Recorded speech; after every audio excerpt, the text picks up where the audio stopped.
The Wings of Horus. Benovitch had the bird in him somewhere; in his features certainly, with his piercing eye and hawk-like nose; in his movements, with his quick way of flitting, hopping, darting; in the way he perched on the edge of a chair; in the manner he pecked at his food; in his twittering, high-pitched voice as well; and, above all, in his mind. He skimmed all subjects and picked their heart out neatly, as a bird skims lawn or air to snatch its prey. He had the bird's eye view of everything. He loved birds and understood them instinctively, could imitate their whistling notes with astonishing accuracy. Their one quality he had not was poise and balance. He was a nervous little man. He was neurasthenic. And he was in Egypt by doctor's orders. Such imaginative, unnecessary ideas he had, such uncommon beliefs. The old Egyptians, he said laughingly, yet with a touch of solemn conviction in his manner, were a great people. Their consciousness was different from ours. The bird idea, for instance, conveyed a sense of deity to them, of bird deity, that is. They had sacred birds, hawks, ibis, and so forth, and worshipped them. And he put his tongue out as though to say with challenge, "Ha ha!" "They also worshipped cats and crocodiles and cows," grinned Palazov. Binovitch seemed to dart across the table at his adversary. His eyes flashed, his nose pecked the air. Almost one could imagine the beating of his angry wings. "Because everything alive," he half screamed, "was a symbol of some spiritual power to them. Your mind is as literal as a dictionary and as incoherent. Pages of ink without connected meaning. Verb always in the infinitive. If you were an old Egyptian, you—" He flashed and spluttered, his tongue shot out again, his keen eyes blazed. "You might take all those words and spin them into a great interpretation of life, a cosmic romance, as they did. Instead, you get the bitter, dead taste of ink in your mouth, and spit it over us like that." He made a quick movement of his whole body, as a bird that shakes itself. "In empty phrases." Khilkoff ordered another bottle of champagne, while Vera, his sister, said half nervously, "Let's go for a drive. It's moonlight." There was enthusiasm at once.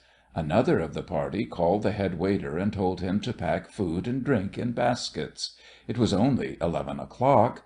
They would drive out into the desert, have a meal at 2 in the morning, tell stories, sing, and see the dawn. It was in one of those cosmopolitan hotels in Egypt which attract the ordinary tourists as well as those who are doing a cure, and all these Russians were ill with one thing or another. All were ordered out for their health, and all were the despair of their doctors. They were as unmanageable as a bazaar, and as incoherent. Excess and bed were their routine. They lived, but none of them got better.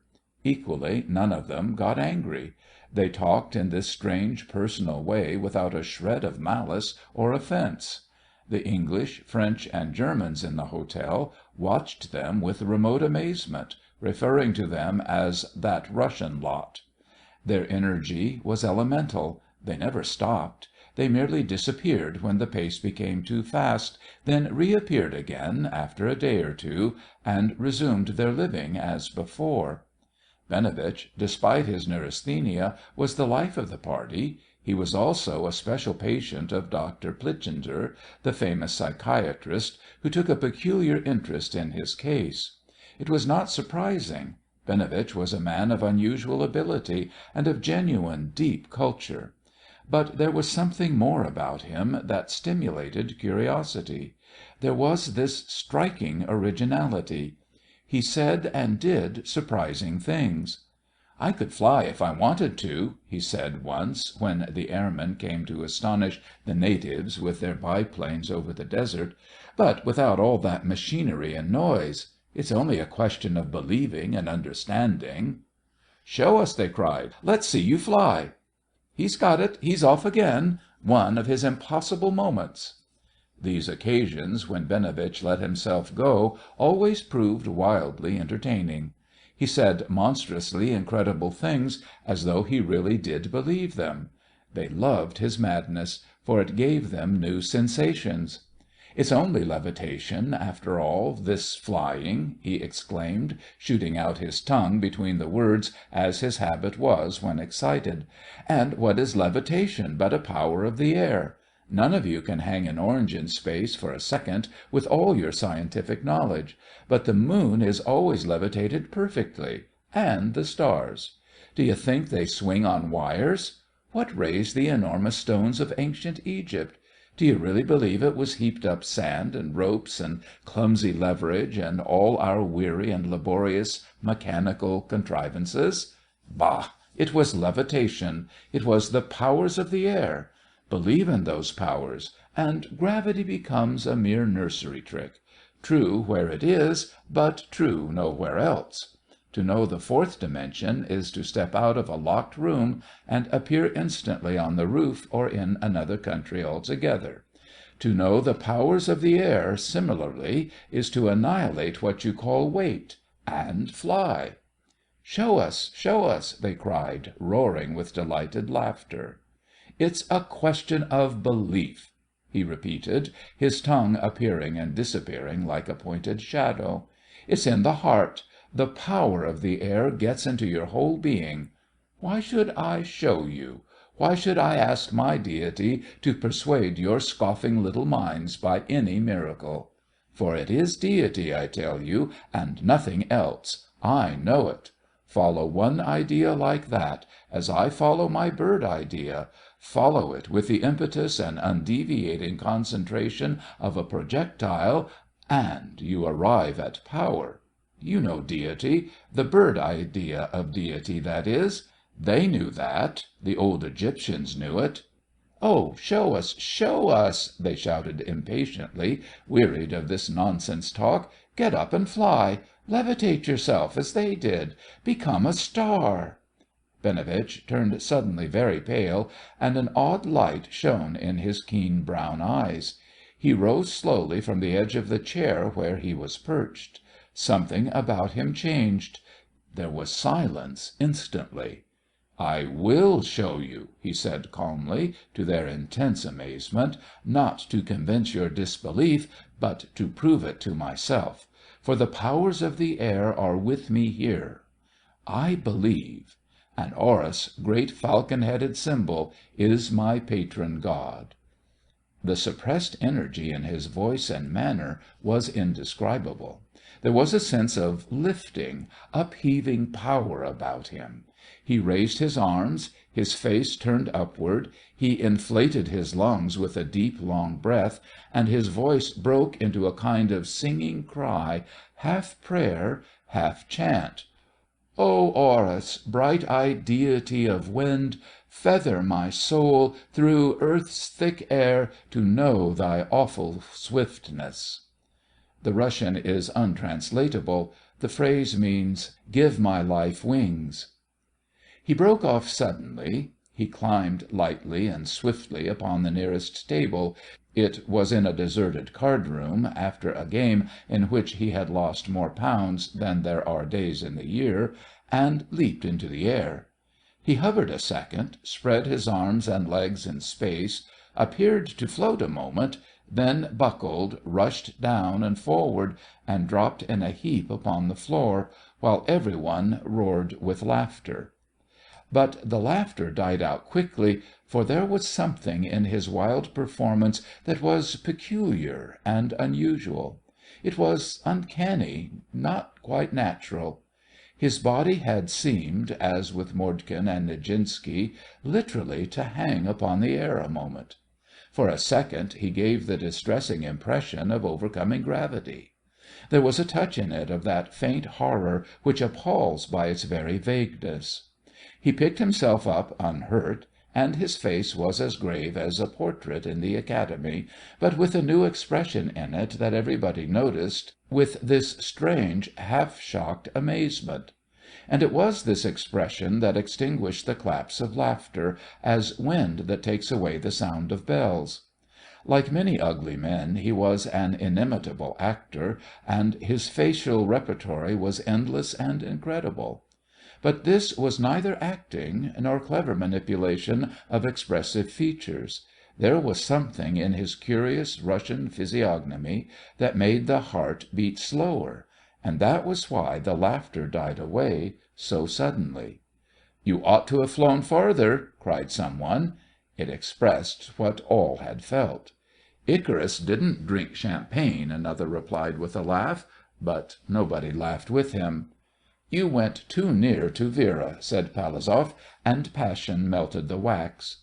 But his face twitched oddly as he said it. There was something he did not understand, and so heartily disliked.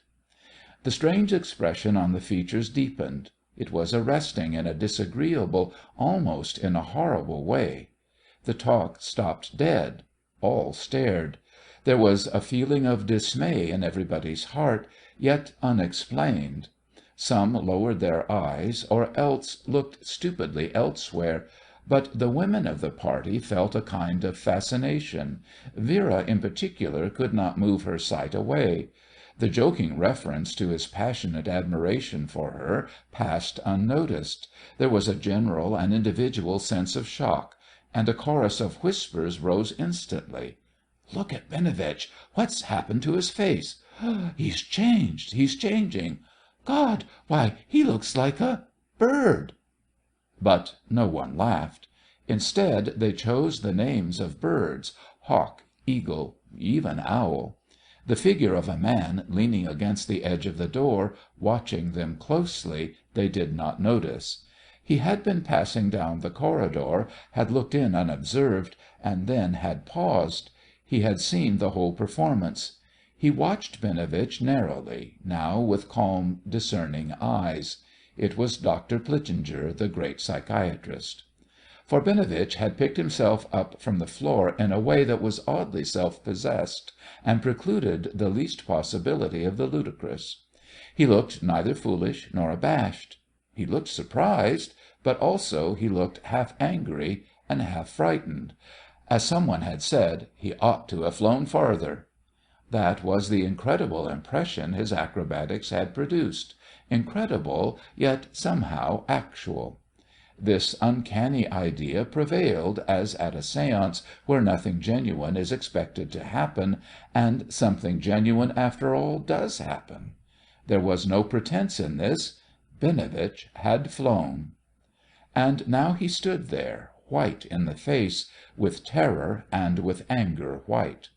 He looked extraordinary, this little neurasthenic Russian, but he looked at the same time half terrific. Another thing, not commonly experienced by men, was in him breaking out of him, affecting directly the minds of his companions.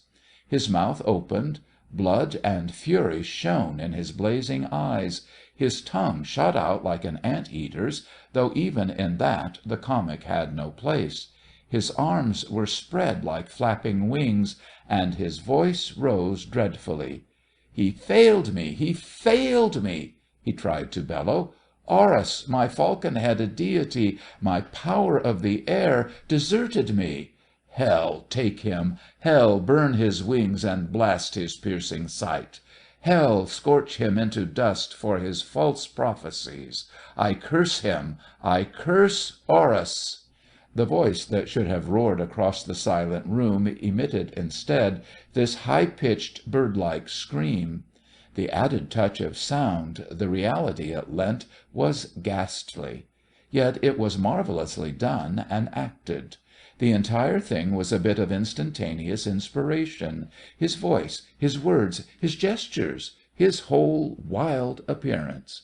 Only, here was the reality that caused the sense of shock, the expression on his altered features was genuine. That was not assumed. There was something new and alien in him, something cold and difficult to human life, something alert and swift and cruel, of another element than earth. A strange, rapacious grandeur had leaped upon the struggling features. The face looked hawk-like. And he came forward suddenly and sharply toward Vera, whose fixed, staring eyes had never once ceased watching him with a kind of anxious and devouring pain in them. She was both drawn and beaten back. Binovitch advanced on tiptoe. No doubt he still was acting, still pretending this mad nonsense that he worshipped Horus, the falcon-headed deity of forgotten days, and that Horus had failed him in his hour of need. But somehow there was just a hint of too much reality in the way he moved and looked. The girl, a little creature with fluffy golden hair, opened her lips. Her cigarette fell to the floor. She shrank back. She looked for a moment like some smaller coloured bird trying to escape from a great pursuing hawk. She screamed. Binovitch, his arms wide, his bird-like face thrust forward, had swooped upon her. He leaped. Almost he caught her. No one could say exactly what happened. Play, become suddenly and unexpectedly too real, confuses the emotions. The change of key was swift. From fun to terror is a dislocating jolt upon the mind. Someone, it was Khilkoff, the brother, upset a chair. Everybody spoke at once. Everybody stood up. An unaccountable feeling of disaster was in the air, as with those drinkers' quarrels that blaze out from nothing, and end in a pistol shot and death, no one able to explain clearly how it came about. It was the silent, watching figure in the doorway who saved the situation. Before any one had noticed his approach, there he was among the group, laughing, talking, applauding, between Binovitch and Vera. He was vigorously patting his patient on the back, and his voice rose easily above the general clamour. He was a strong, quiet personality. Even in his laughter there was authority. And his laughter now was the only sound in the room, as though by his mere presence peace and harmony were restored. Confidence came with him. The noise subsided. Vera was in her chair again. Khilkoff poured out a glass of wine for the great man. "The Tsar," said Plitzinger, sipping his champagne, while all stood up, delighted with his compliment and tact. "And to your opening night with the Russian ballet," he added quickly, a second toast. "Or to your first performance at the Moscow Théâtre des Arts." Smiling significantly, he glanced at Binovitch. He clinked glasses with him. Their arms were already linked, but it was Palazov who noticed that the doctor's fingers seemed rather tight upon the creased black coat. All drank, looking with laughter, yet with a touch of respect, toward Binovitch, who stood there, dwarfed, beside the stalwart Austrian, and suddenly as meek and subdued as any mole. Apparently the abrupt change of key had taken his mind successfully off something else. "Of course, the Firebird!" exclaimed the little man, mentioning the famous Russian ballet. "The very thing!" he exclaimed. "For us!" he added, looking with devouring eyes at Vera. He was greatly pleased. He began talking vociferously about dancing and the rationale of dancing. They told him he was an undiscovered master. He was delighted. He winked at Vera and touched her glass again with his. "We'll make our début together," he cried. "We'll begin in Covent Garden in London. I'll design the dresses and the posters. The Hawk and the Dove. Magnifique! I in dark grey and you in blue and gold. Ah, dancing, you know, is sacred. The little self is lost, absorbed. It is ecstasy. It is divine. And dancing in air, the passion of the birds and stars. Ah, they are the movements of the gods. You know deity that way, by living it." He went on and on. His entire being had shifted with a leap upon this new subject. The idea of realizing divinity by dancing it absorbed him. The party discussed it with him as though nothing else existed in the world, all sitting now and talking eagerly together. Vera took the cigarette he offered her, lighting it from his own. Their fingers touched. He was as harmless and normal as a retired diplomat in a drawing room. But it was Plitzinger whose subtle manoeuvring had accomplished the change so cleverly, and it was Plitzinger who presently suggested a game of billiards, and led him off, full now of a fresh enthusiasm for cannons, balls, and pockets, into another room. They departed arm in arm, laughing and talking together. Their departure, it seemed, made no great difference at first. Vera's eyes watched him out of sight, then turned to listen to Baron Minski, who was describing with gusto how he caught wolves alive for coursing purposes. The speed and power of the wolf, he said, was impossible to realize. The force of their awful leap, the strength of their teeth, which could bite through metal stirrup fastenings. He showed a scar on his arm and another on his lip. He was telling the truth, and everybody listened with deep interest. The narrative lasted perhaps 10 minutes or more, when Minski abruptly stopped. He had come to an end. He looked about him. He saw his glass and emptied it. There was a general pause. Another subject did not at once present itself. Sighs were heard. Several fidgeted. Fresh cigarettes were lighted. But there was no sign of boredom, for where 1 or 2 Russians are gathered together there is always life. They produce gaiety and enthusiasm as wind produces waves. Like great children they plunge wholeheartedly into whatever interest presents itself at the moment. There is a kind of uncouth gambolling in their way of taking life. It seems as if they are always fighting that deep underlying national sadness which creeps into their very blood. "Midnight!" then exclaimed Palazov abruptly, looking at his watch, and the others fell instantly to talking about that watch, admiring it and asking questions. For the moment that very ordinary timepiece became the centre of observation. Palazov mentioned the price. "It never stops," he said proudly, "not even under water." He looked up at everybody, challenging admiration, and he told how, at a country house, he made a bet that he would swim to a certain island in the lake, and won the bet. He and a girl were the winners, but as it was a horse they had bet, he got nothing out of it for himself, giving the horse to her. It was a genuine grievance in him. One felt he could have cried as he spoke of it. "But the watch went all the time," he said delightedly, holding the gunmetal object in his hand to show. "And I was 12 minutes in the water with my clothes on." Yet this fragmentary talk was nothing but pretence. The sound of clicking billiard balls was audible from the room at the end of the corridor. There was another pause. The pause, however, was intentional. It was not vacuity of mind or absence of ideas that caused it.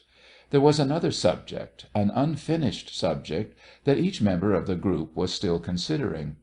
Only no one cared to begin about it till at last, unable to resist the strain any longer, Palazov turned to Khilkoff, who was saying he would take a whisky soda, as the champagne was too sweet, and whispered something beneath his breath. Whereupon Khilkoff, forgetting his drink, glanced at his sister, shrugged his shoulders, and made a curious grimace.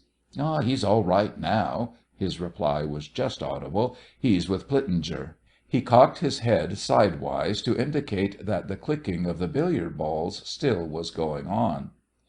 The subject was out. All turned their heads. Voices hummed and buzzed. Questions were asked and answered, or half answered. Eyebrows were raised, shoulders shrugged, hands spread out expressively.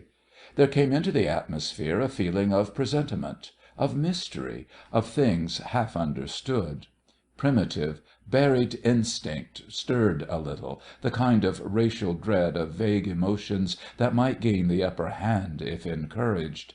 They shrank from looking something in the face, while yet this unwelcome influence drew closer round them all. They discussed Binovitch and his astonishing performance. Pretty little Vera listened with large and troubled eyes, though saying nothing. The Arab waiter had put out the lights in the corridor, and only a solitary cluster burned now above their heads, leaving their faces in shadow. In the distance the clicking of the billiard balls still continued. "It was not play, it was real!" exclaimed Minsky vehemently. "I can catch wolves," he blurted, "but birds, ugh! And human birds!" He was half inarticulate.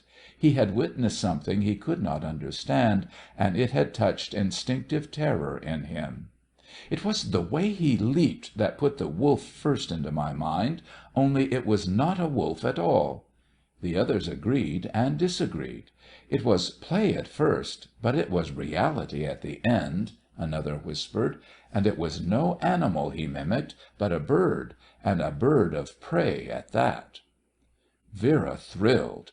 In the Russian woman hides that touch of savagery which loves to be caught, mastered, swept helplessly away, captured utterly and deliciously by the one strong enough to do it thoroughly. She left her chair and sat down beside an older woman in the party, who took her arm quietly at once. Her little face wore a perplexed expression, mournful, yet somehow wild. It was clear that Binovitch was not indifferent to her. "It's become an idée fixe with him," this older woman said. "The bird idea lives in his mind. He lives it in his imagination. Ever since that time at Edfu, when he pretended to worship the great stone falcons outside the temple, the Horus figures, he's been full of it." She stopped. The way Binovitch had behaved at Edfu was better left unmentioned at the moment, perhaps.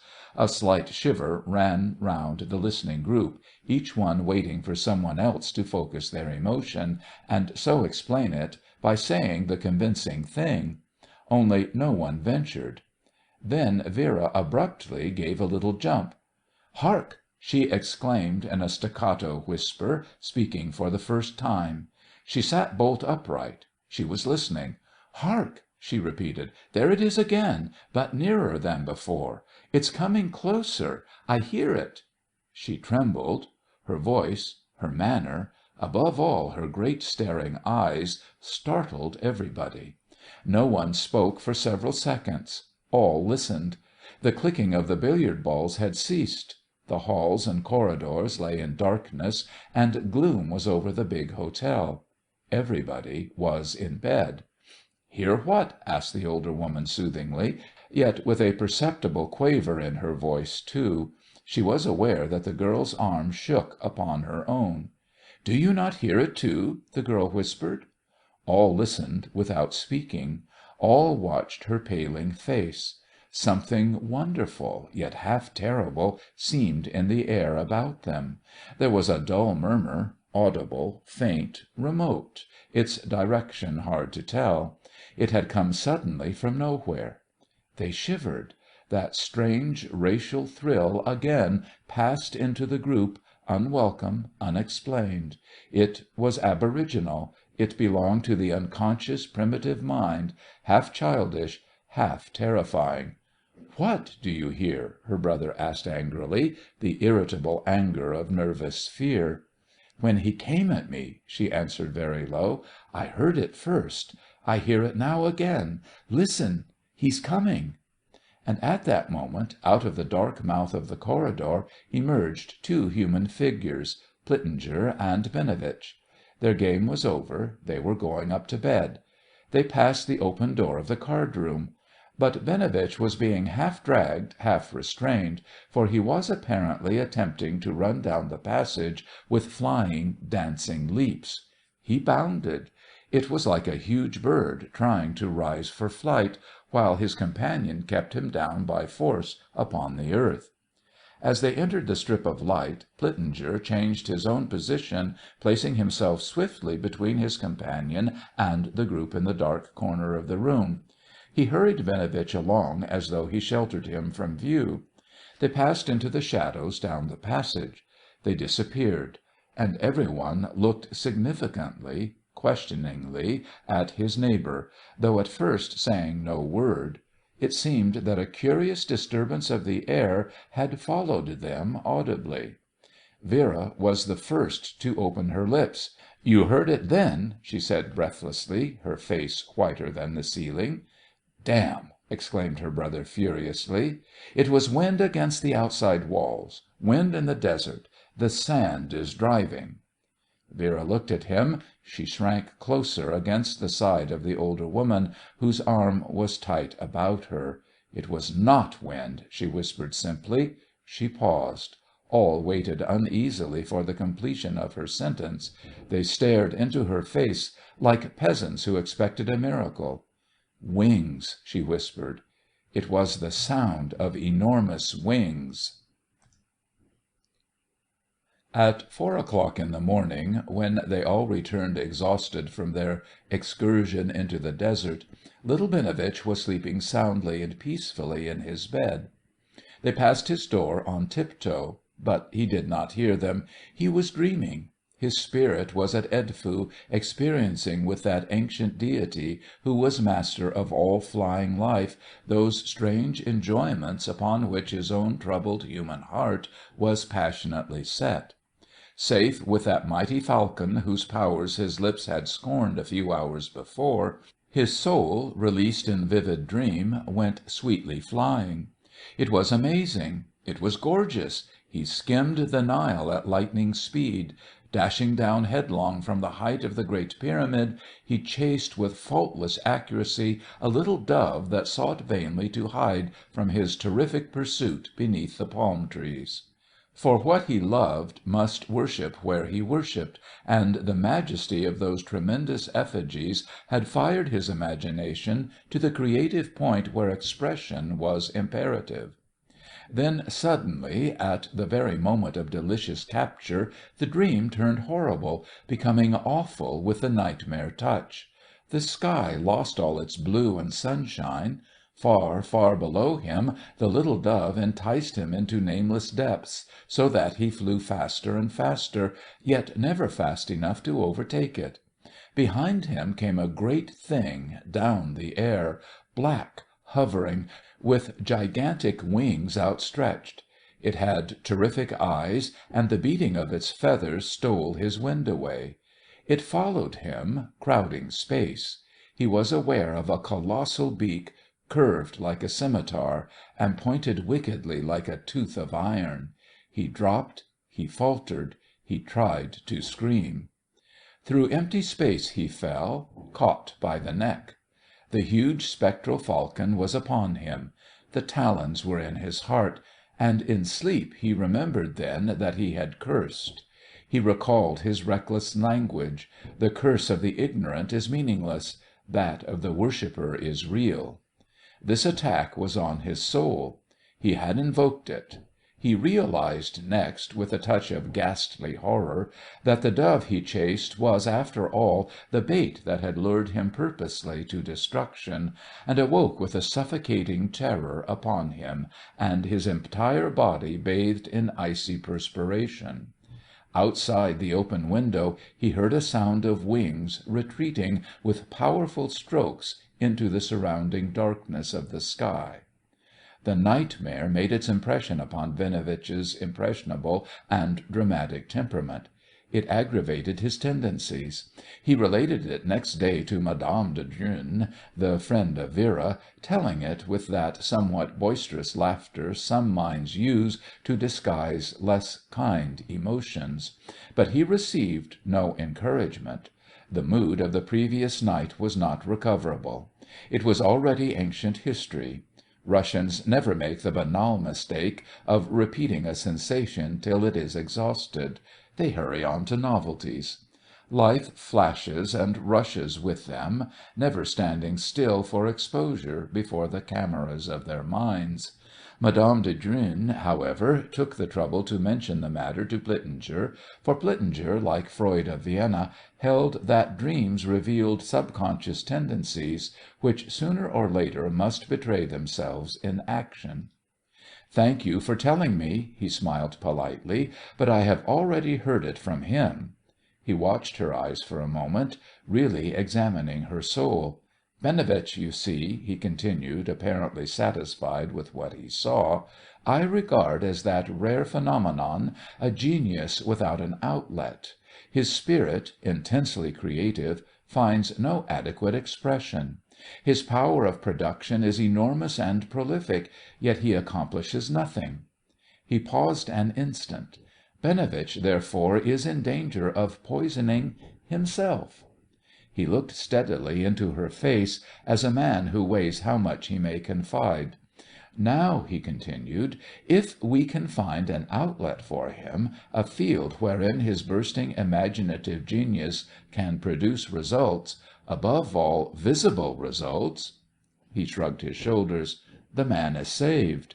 Otherwise," he looked extraordinarily impressive, "there is bound to be, sooner or later—" "Madness?" she asked very quietly. "An explosion, let us say," he replied gravely. "For instance, take this Horus obsession of his, quite wrong archæologically though it is. Au fond, it is megalomania of a most unusual kind. His passionate interest, his love, his worship of birds, wholesome enough in itself, finds no satisfying outlet. A man who really loves birds neither keeps them in cages, nor shoots them, nor stuffs them. What, then, can he do? The commonplace bird lover observes them through glasses, studies their habits, then writes a book about them. But a man like Benovitch, overflowing with this intense creative power of mind and imagination, is not content with that. He wants to know them from within. He wants to feel what they feel, to live their life. He wants to become them. You follow me? Not quite. Well, he seeks to be identified with the object of his sacred, passionate adoration. All genius seeks to know the thing itself from its own point of view. It desires union. That tendency, unrecognized by himself, perhaps, and therefore subconscious, hides in his very soul." He paused a moment. "And the sudden sight of those majestic figures at Edfu, that crystallization of his idée fixe in granite, took hold of this excess in him, so to speak, and is now focusing it toward some definite act. Benovitch sometimes feels himself a bird. You notice what occurred last night?" She nodded. A slight shiver passed over her. "A most curious performance," she murmured. "An exhibition I never want to see again." "The most curious part," replied the doctor coolly, "was its truth." "Its truth!" she exclaimed beneath her breath. She was frightened by something in his voice and by the uncommon gravity in his eyes. It seemed to arrest her intelligence. She felt upon the edge of things beyond her. "You mean that Benovitch did for a moment hang in the air?" The other verb, the right one, she could not bring herself to use.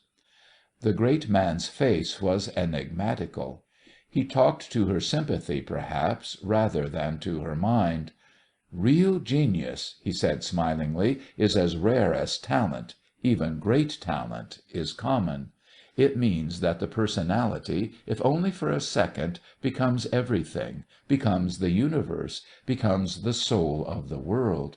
It gets the flash. It is identified with the universal life. Being everything and everywhere, all is possible to it. In that second of vivid realization. It can brood with the crystal, grow with the plant, leap with the animal, fly with the bird. Genius unifies all three. That is the meaning of creative. It is faith. Knowing it, you can pass through fire and not be burned, walk on water and not sink, move a mountain, fly.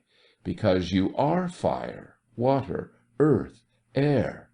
Genius, you see, is madness in the magnificent sense of being superhuman. Benovitch has it."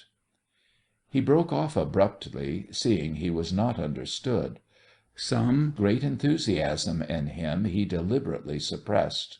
"The point is," he resumed, speaking more carefully, "that we must try to lead this passionate, constructive genius of the man into some human channel that will absorb it, and therefore render it harmless." "He loves Vera," the woman said, bewildered, yet seizing this point correctly. "But would he marry her?" asked Plitzinger at once. "He is already married." The doctor looked steadily at her a moment, hesitating whether he should utter all his thought. "In that case," he said, slowly, after a pause, "it is better he or she should leave." His tone and manner were exceedingly impressive. "You mean there's danger?" she asked. "I mean, rather," he replied earnestly, "that this great creative flood in him, so curiously focused now upon his Horus falcon bird idea, may result in some act of violence." "Which would be madness," she said, looking hard at him. "Which would be disastrous," he corrected her. And then he added slowly, "Because in the mental moment of immense creation he might overlook material laws." The costume ball 2 nights later was a great success. Palazov was a Bedouin and Khilkoff an Apache. Madame de Drühn wore a national headdress, Minsky looked almost natural as Don Quixote, and the entire Russian set was cleverly, if somewhat extravagantly, dressed. But Binovitch and Vera were the most successful of all the 200 dancers who took part. Another figure, a big man dressed as a Pierrot, also claimed exceptional attention, for though the costume was commonplace enough, there was something of dignity in his appearance that drew the eyes of all upon him. But he wore a mask, and his identity was not discoverable. It was Binovitch and Vera, however, who must have won the prize, if prize there had been, for they not only looked their parts, but acted them as well. The former, in his dark grey feather tunic and his falcon mask, complete even to the brown hooked beak and tufted talons, looked fierce and splendid. The disguise was so admirable, yet so entirely natural, that it was uncommonly seductive. Vera, in blue and gold, a charming headdress of a dove upon her loosened hair, and a pair of little dove-pale wings fluttering from her shoulders, her tiny twinkling feet and slender ankles well visible, was, too, equally successful and admired. Her large and timid eyes, her flitting movements, her light and dainty way of dancing, all added touches that made the picture perfect. How Binovitch contrived his dress remained a mystery, for the layers of wings upon his back were real. The large black kites that haunt the Nile, soaring in their hundreds over Cairo and the bleak Mokattam hills, had furnished them. He had procured them none knew how. They measured 4 feet across from tip to tip. They swished and rustled as he swept along. They were true falcon's wings. He danced with Nautch girls and Egyptian princesses and Roumanian gypsies. He danced well, with beauty, grace, and lightness. But with Vera he did not dance at all. With her he simply flew. A kind of passionate abandon was in him as he skimmed the floor with her in a way that made everybody turn to watch them. They seemed to leave the ground together. It was delightful, an amazing sight, but it was peculiar. The strangeness of it was on many lips. Somehow its queer extravagance communicated itself to the entire ballroom. They became the centre of observation. There were whispers. "There's that extraordinary birdman. Look! He goes by like a hawk.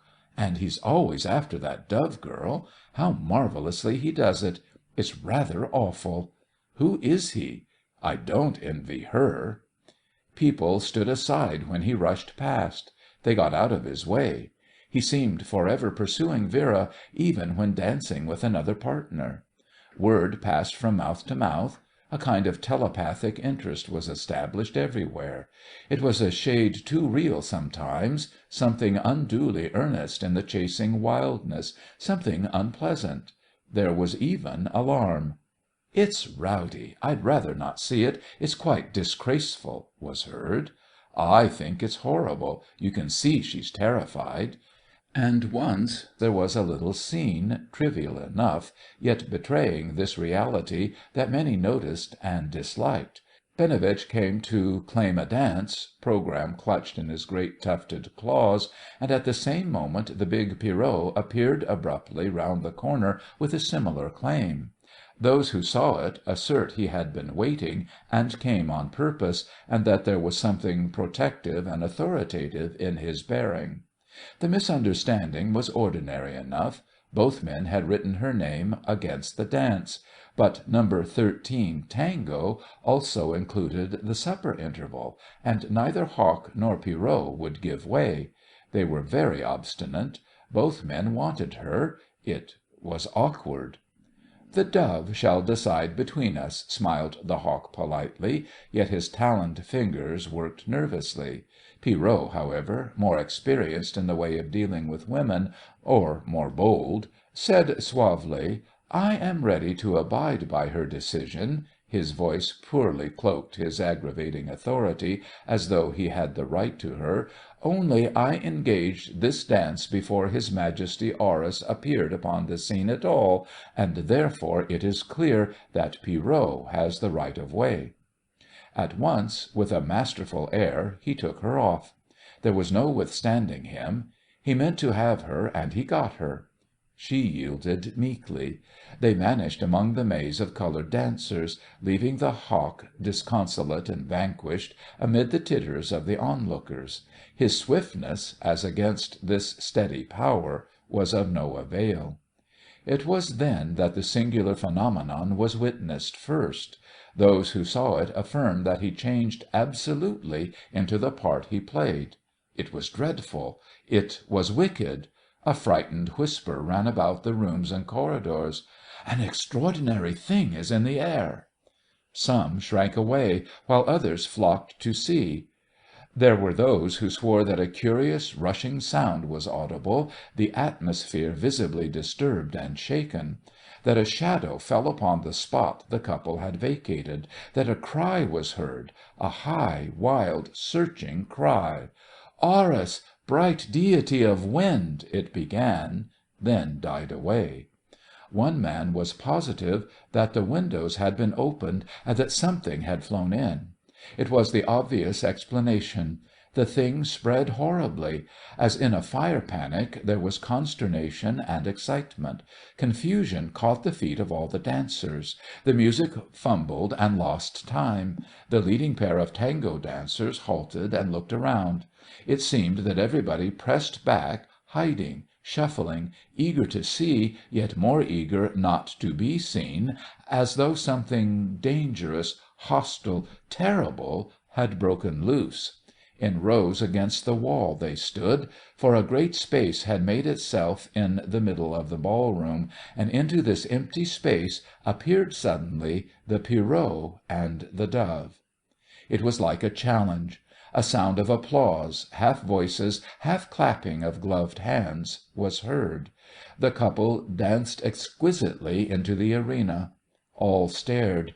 There was an impression that a set piece had been prepared, and that this was its beginning. The music again took heart. Pierrot was strong and dignified, no whit nonplussed by this abrupt publicity. The Dove, though faltering, was deliciously obedient. They danced together like a single outline. She was captured utterly. And to the man who needed her the sight was naturally agonizing, the protective way the Pierrot held her, the right and strength of it, the mastery, the complete possession. "He's got her," someone breathed too loud, uttering the thought of all. "Good thing it's not the Hawk." And to the absolute amazement of the throng this sight was then apparent. A figure dropped through space. That high, shrill cry again was heard: "Feather my soul to know thy awful swiftness!" Its singing loveliness touched the heart. Its appealing, passionate sweetness was marvellous, as from the gallery this figure of a man, dressed as a strong, dark bird, shot down with splendid grace and ease. The feathers swept. The wings spread out as sails that take the wind. Like a hawk that darts with unerring power and aim upon its prey, this thing of mighty wings rushed down into the empty space where the two danced. Observed by all, he entered, swooping beautifully, stretching his wings like any eagle. He dropped. He fixed his point of landing with consummate skill close beside the astonished dancers. He landed. It happened with such swiftness it brought the dazzle and blindness as when lightning strikes. People in different parts of the room saw different details. A few saw nothing at all after the first startling shock, closing their eyes or holding their arms before their face as in self-protection. The touch of panic fear caught the entire room. The nameless thing that all the evening had been vaguely felt was come. It had suddenly materialized. For this incredible thing occurred in the full blaze of light upon the open floor. Binovitch, grown in some sense formidable, opened his dark big wings about the girl. The long grey feathers moved, causing the powerful draughts of wind that made a rushing sound. An aspect of the terrible was about him like an emanation. The great beaked head was poised to strike, the tufted claws were raised like fingers that shut and opened, and the whole presentment of his amazing figure focused in an attitude of attack that was magnificent and terrible. No one who saw it doubted. Yet there were those who swore that it was not Binovitch at all, but that another outline, monstrous and shadowy, towered above him, draping his lesser proportions with two colossal wings of darkness. That some touch of strange divinity lay in it may be claimed, however confused the wild descriptions afterward. For many lowered their heads and bowed their shoulders. There was terror. There was also awe. The onlookers swayed as though some power passed over them through the air. A sound of wings was certainly in the room. Then some one screamed. A shriek broke high and clear, and emotion, ordinarily human emotion, unaccustomed to terrific things, swept loose. The Hawk and Vera flew. Beaten back against the wall as by a stroke of whirlwind, the Pierrot staggered. He watched them go. Out of the lighted room they flew, out of the crowded human atmosphere, out of the heat and artificial light, the walled-in, airless halls that were a cage. All this they left behind. They seemed things of wind and air, made free happily of another element. Earth held them not. Toward the open night they raced with this extraordinary lightness as of birds, down the long corridor and on to the southern terrace, where great coloured curtains were hung suspended from the columns. A moment they were visible. Then the fringe of one huge curtain, lifted by the wind, showed their dark outline for a second against the starry night. There was a cry, a leap. The curtain flapped again and closed. They vanished. And into the ballroom swept the cold draught of night air from the desert. But three figures instantly were close upon their heels. The throng of half-dazed, half-stupefied onlookers, it seemed, projected them as though by some explosive force. The general mass held back, but like projectiles these three flung themselves after the fugitives down the corridor at high speed, the Apache, Don Quixote, and last of them the Pierrot. For Khilkoff, the brother, and Baron Minsky, the man who caught wolves alive, had been for some time keenly on the watch, while Dr. Plitzinger, reading the symptoms clearly, never far away, had been faithfully observant of every movement. His mask tossed aside, the great psychiatrist was now recognized by all. They reached the parapet just as the curtain flapped back heavily into place. The next second all three were out of sight behind it. Khilkoff was first, however, urged forward at frantic speed by the warning words the doctor had whispered as they ran. Some 30 yards beyond the terrace was the brink of the crumbling cliff on which the great hotel was built, and there was a drop of 60 feet to the desert floor below. Only a low stone wall marked the edge. Accounts varied. Khilkoff, it seems, arrived in time, in the nick of time, to seize his sister, virtually hovering on the brink. He heard the loose stones strike the sand below. There was no struggle, though it appears she did not thank him for his interference at first. In a sense she was beside, outside, herself. And he did a characteristic thing. He not only brought her back into the ballroom, but he danced her back. It was admirable. Nothing could have calmed the general excitement better. The pair of them danced in together as though nothing was amiss. Accustomed to the strenuous practice of his Cossack regiment, this young cavalry officer's muscles were equal to the semi-dead weight in his arms. At most, the onlookers thought her tired, perhaps. Confidence was restored such is the psychology of a crowd and in the middle of a thrilling Viennese waltz he easily smuggled her out of the room, administered brandy, and got her up to bed. The absence of the hawk, meanwhile, was hardly noticed. Comments were made, and then forgotten. It was Vera in whom the strange, anxious sympathy had centred. And with her obvious safety, the moment of primitive, childish panic passed away. Don Quixote, too, was presently seen dancing gaily as though nothing untoward had happened. Supper intervened. The incident was over. It had melted into the general wildness of the evening irresponsibility. The fact that Pierrot did not appear again was noticed by no single person.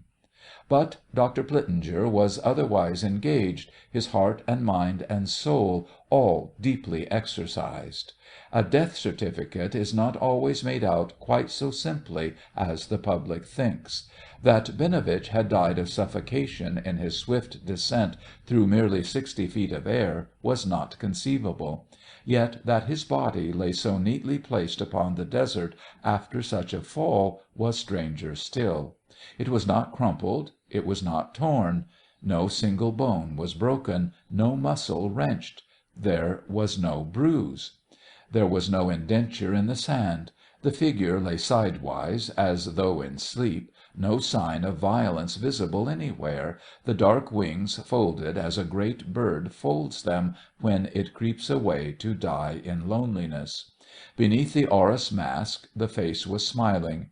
It seemed he had floated into death upon the element he loved, and only Vera had seen the enormous wings that, hovering invitingly above the dark abyss, bore him so softly into another world. Plitzinger, that is, saw them too, but he said firmly that they belonged to the big black falcons that haunt the Mokattam Hills and roost upon these ridges close beside the hotel at night. Both he and Vera, however, agreed on one thing. The high, sharp cry in the air above them, wild and plaintive, was certainly the black kite's cry, the note of the falcon that passionately seeks its mate. It was the pause of a second, when she stood to listen, that made her rescue possible. A moment later, and she too would have flown to death with Binovitch.